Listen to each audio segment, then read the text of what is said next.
माँ का कर्ज। एक बार बेटे और माँ में बहस शुरू हो गई। बेटे ने माँ को कहा, माँ तू हमेशा यही कहती रहती है कि माँ का कर्जा कभी नहीं उतर सकता। अब मैं तंग आ गया हूँ ये सब सुनकर। आज मैं तेरे अगले पिछले सब कर्ज चुका दूंगा। बता कितना कर्जा है तेरा, तुझे क्या चाहिए? रुपया, सोना, चांदी, जेवर? बता माँ, ऐसा क्या दूं जिससे तेरा कर्जा उतर जाए? माँ ने बेटे को बड़े आराम से कहा, बेटा ये रुपए पैसे सोने चांदी से तो मेरा कर्जा नहीं उतरेगा। अगर तुझे मेरा कर्ज उतारना है तो एक काम कर, आज रात तू मेरे पास मेरे कमरे में सो जा। अगर तू एक रात के लिए मेरे पास सो जाएगा तो मैं समझूंगी कि तूने मेरा कर्ज उतार दिया। बेटे ने सोचा कि सिर्फ एक रात की ही तो बात है, सो जाता हूँ माँ के पास। जैसा तय हुआ था उस दिन बेटा माँ के कमरे में ही सो गया। जैसे ही बेटे को नींद आनी शुरू हुई, माँ ने बेटे को जगा दिया और कहा, बेटा प्यास लगी है, एक गिलास पानी पिला दे। बेटे ने कहा, ठीक है माँ, अभी लाता हूँ। माँ ने थोड़ा पानी पिया और बाकी पानी बेड पर फेंक दिया जहाँ बेटा सोया था। बेटे ने कहा, अरे माँ ये क्या किया तुमने, तो मेरी जगह सारी गीली कर दी, अब मैं कैसे सोऊंगा? माँ ने कहा, बेटा गलती हो गई, कोई बात नहीं, सो जा, अभी सूख जाएगा, बस एक रात ही तो सोना है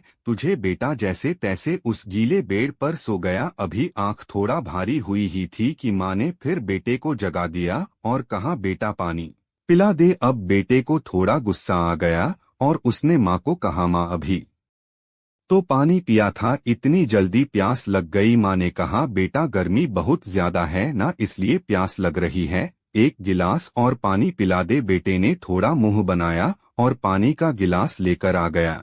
माँ ने थोड़ा पानी पिया और बाकी पानी फिर बेटे की जगह पर गेर दिया। अब बेटे का गुस्सा शांतवे आसमान पर पहुंच गया। बेटे ने माँ को बहुत अपशब्द कहे।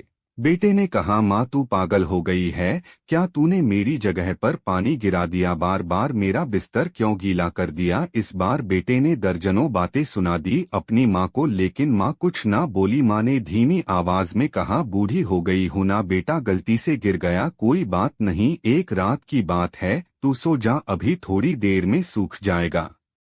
जैसे तैसे बेटा फिर गीले बिस्तर पर लेट गया। काफी देर तक नींद नहीं आई, लेकिन एक घंटे बाद फिर से बेटे की आंखें नींद से भारी होने लगी और तभी माँ ने बेटे को फिर से उठा दिया और कहा, बेटा पानी। माँ ने अभी इतना कहा ही था कि बेटा झल्ला उठा और बोला, भाड़ में जाए तेरा कर्जा, मैं जा रहा हूँ अपने कमरे में सोने। इतना सुनते ही माँ ने बेटे के गाल पर एक जोरदार तमाचा मारा और कहा, तू मेरा कर्जा उतारने चला था, तू एक बार मेरे कमरे में सो गया और मैंने सिर्फ 2 बार तेरा बिस्तर गीला कर दिया तो तू भाग रहा है यहाँ से। मैंने तो तेरा बिस्तर साफ पानी से गीला किया, लेकिन जब तू छोटा था तो मेरा बिस्तर अपने पेशाब और मल से गीला करता था और मैं खुद गीले पर लेटती थी और तुझे सूखे बिस्तर पर लिटाती थी। मैं सारी रात तेरी गंदगी में सोती थी, लेकिन फिर भी मेरा प्यार कभी भी तेरे लिए कम नहीं हुआ। मैंने तो सिर्फ 2 बार पानी मांगा